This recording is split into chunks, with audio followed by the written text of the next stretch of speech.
Hi, this is James Gordon of October Live here with the third book in the Moreau series. The book I will be talking about today,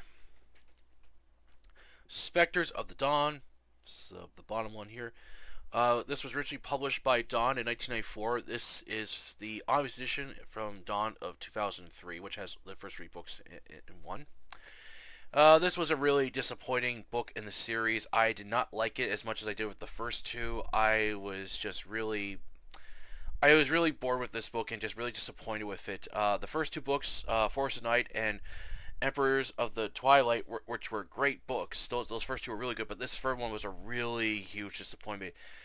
There was a lot of drama in the book, a lot of subplots that dragged on the story, and some unwanted filler I didn't like, and a whole bunch of other things I didn't like with this book. Just mainly just a lot of drama and racial tension between the Morels and the humans, and it's like, I've already read this in the first two books. Like, do I have to read this again in the third book? But just extended, but extended, and there was only like a few characters I liked.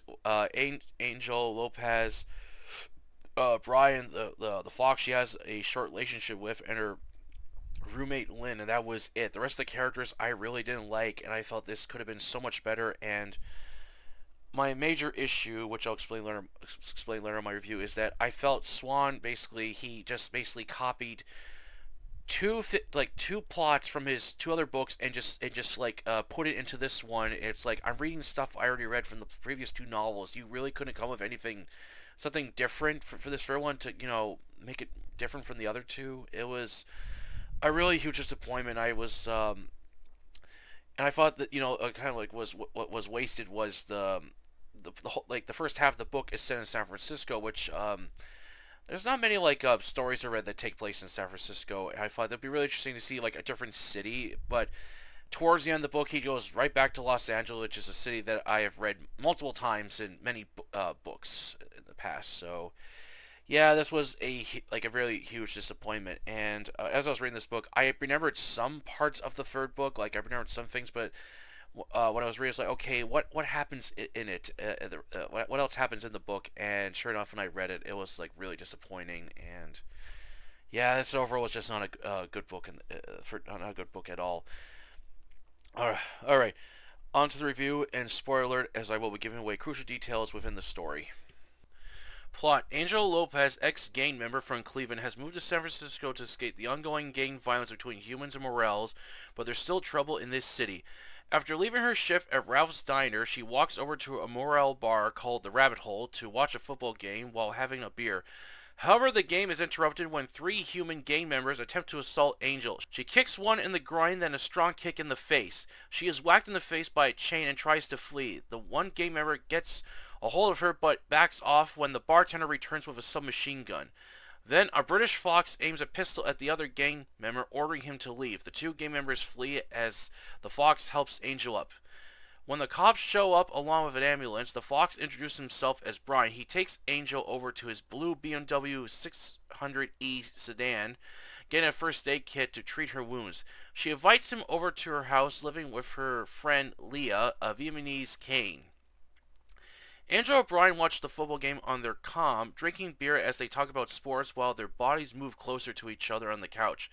After getting bored with the game, Brian shuts off the comm as the two undress and have sex.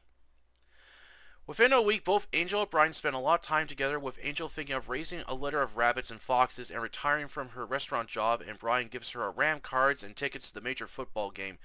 However, her world comes crashing down while working a busy shift as two SFPD officers come in asking if she knows a fox named Brian. Angel is taken to the police station and is shown pictures of the gang members she identifies the three men who assaulted her, as the police believe they were the ones behind Brian's death. Later, she's taken to the morgue and finds Brian lying on the metal table with his throat sliced. After identifying the body, Angel is returned home by police, feeling heartbroken and angry at the world. Later on that day, she contacts one of the cops who brought her in, claiming that Brian met with the other gang members at a hotel where they found him murdered. Angel feels something is off about this. Using Brian's BMW she picked up at the pound, she drives to the hospital to get answers from the injured gang member, only to find him dead and nearly is spotted by police. Angel calls the doctor who examined Brian's body, wants to talk with her. They meet in a park with Angel telling the doctor she doesn't believe the police report and wants to know how Brian really died. She is told that his throat was sliced open by a pair of sharp claws from another Moreau. Wanting answers, Angel retrieves her Beretta pistol and plans to visit Brian's apartment to see if there's anything she can find. Leah tags along, hoping to keep her friend out of trouble. While driving, they see the bar where the assault took place has been burnt down. Angel fears a civil war is going to break out, with the increasing violence breaking out in both New York and Los Angeles, while a right-wing fascist gang, Knights of Humanity, as its leader, Tony Axe, wants to start a race war. However, after reaching the apartment, they find the door open as the whole place has been trashed. Unsure if something was stolen or not, Lynn wants Angel to forget it, but refuses and quits her job the following day, demanding answers. Further investigation is causing problems for her, along with Anaka, a cop who's trying to help Angel, has been put on leave, while his partner White threatens Angel to stay out of it, and Brian's body has now disappeared, along with the doctor who has did the autopsy on Brian. Angel senses a cover-up. Angel finds out that Brian was a stockholder working for a company called Van Dye Industries that might have something to do with this. Unable to find any lead, she turns to Norhar for help and gives him the number of a friend of his, Bobby Durich, to contact. With Bobby's aid, he believes that Brian was a data courier and was using Angel. With her life falling apart, Angel is willing to risk it all to get answers that might kill her if she's lucky enough to survive this, as she enters the dangerous underworld while a race war might break out at any second. However, there is more in store for Angel. Specters of the Dawn wasn't a good sequel, as I didn't enjoy reading this novel. While I liked the setting and a few of its characters, however, the plot is a real disappointment. There were too many subplots that dragged on the story, along with reading some filler, and I was annoyed that the two of the previous plots from the past two novels were brought up in Specters of the Dawn, as I really wish Swann wrote a different plot completely. While it was interesting to read about Angel, however, I felt she could have been given a better story to really flesh out her character more, along with seeing her display her skills as an ex-gang member. Also wish Brian wasn't killed in the novel, as I felt his character could have played a larger role if he was kept alive. There are also times where the story jumps from one place to another, which made it difficult to understand what was going on at times. And lastly, the tension between the humans and Moreau was really getting old, and the group of right-wing fascists I really wish wasn't part of this story. And the ending left me with more questions than answers. I felt Swann could have written a better novel and crafted a better plot than this one. Overall, I don't recommend Specters of the Dawn, as it wasn't good as the first two novels in the Moreau series. However, if you want to read it out of curiosity, then go ahead if you're interested in this series, but be warned, you might be disappointed by its ending. And as a review, and as I said earlier, I did not enjoy this book at all. It was just really disappointing. I was really bored with it. I was just like, it gets off to an interesting start, but as soon as Brian dies, the whole story just goes completely downhill fast. It goes downhill, and it just turns into this thing where you got characters yelling at each other, lots of drama, and just all this subplots and filler that just really dragged on the story for too long. And last night I just plowed through the rest of this book because I wanted to be done with it, and I was just so tired with it. And oh, the ending left me with more questions than answers, because I really didn't understand what the hell was going on and what Angel was now doing. Like, she was trying to, at the end of the book, she's planning to go to Toronto to get away from this ongoing violence. But oh, that's interesting, going to Canada to escape the violence. It would have been interesting to see what Toronto looked like in this alternate future, but we don't get to see that. And then later on, Angel's offered to go to Rome instead, and she's like, okay. And then it just goes to this other thing in the book, and it's like, and it just ends. You're like, wait, what? What happens? And I was like, come on, you're gonna end the book with this ending that's just gonna leave me more questions than answers? Like, oh, I did not enjoy that at all. And as I said, the whole racial thing between Morels and humans was really getting old. And this, like, it was getting old. Like, I thought, come on, like, do I have to keep reading about this? Like in the first two books, it touches on this, like, it touches on this, which is nice, because it doesn't go too extensively into it. But this third one, it just goes on, and to the point where I was like, I'm really getting tired of this racism in the well, the subject matter in this book. And there's parts where you read, like, what Morels think of humans, and then what humans think of Morels, and it's like, I don't want to read what these characters are thinking. I want to read a story here. And what else? There was not many characters I liked in the book, and it just, oh man, I didn't like. There's not a lot of characters I like, and then the one thing that the one character I really despised was the Ranaga's partner White. He was like a total asshole in this book, and he's like seems to have this strong hate towards Morels, and then he treats like Angel like shit. Like he doesn't care what he does to her, and he's just like this asshole. I thought I want to see what this guy's it's coming to him, and then the book reveals, oh no, he's not really a bad guy. He's actually the good guy. I'm like, what? Oh, I really hated it, and this is the one thing I was really annoyed with this book.